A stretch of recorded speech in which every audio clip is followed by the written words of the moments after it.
శ్రీ చైతన్య స్కూల్ని సీజ్ చేయాలి. నిబంధనలకు విరుద్ధంగా రుద్రంపేట బైపాస్ వద్ద నిర్వహిస్తున్న శ్రీ చైతన్య స్కూల్ని సీజ్ చేయాలని ఆంధ్రప్రదేశ్ స్టూడెంట్ జేఏసీ నేతలు విద్యార్థుల్ని తరగతి నుంచి బయటకు పంపి ధర్నా నిర్వహించారు.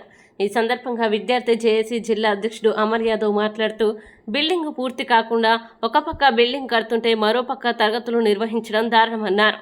1000 మంది విద్యార్థులు ఉన్న చోట కనీసం మరుగుదొడ్లు, త్రాగునీరు కూడా లేవని తెలిపారు. చైతన్య విద్యా సంస్థల యాజమాన్యం ఐపీఎల్, ఐకాన్ ఇలా రకరకాల పేర్లతో 1,50,000 రూపాయల నుంచి 2 లక్షల వరకు ఫీజులు దోపిడీకి పాల్పడుతున్నారని ఆరోపించారు.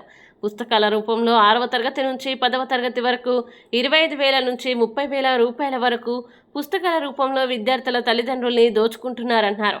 ఇవన్నీ విద్యార్థుల తల్లిదండ్రులు ఆ విద్యా సంస్థకి గుర్తింపు ఉందా, అక్కడ చదువు చెప్పే టీచర్లు బీఈడీ చేశారా, నోటీస్ బోర్డులో ఫీజుల వివరాలు ఉన్నాయా లేదా గుర్తించాలన్నారు.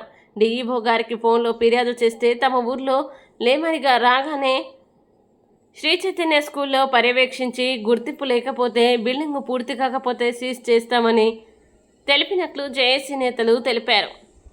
ఈ కార్యక్రమంలో రాష్ట్ర కార్యదర్శి సతీష్ చౌదరి, జిల్లా నేతలు రాజేష్, ప్రశాంత్, విజయ్, పోలార్డ్ నరేష్, వాల్మీకి, కాశీ, గోవర్ధన్, రేవంత్, వెంకటేష్ తదితరులు పాల్గొన్నారు.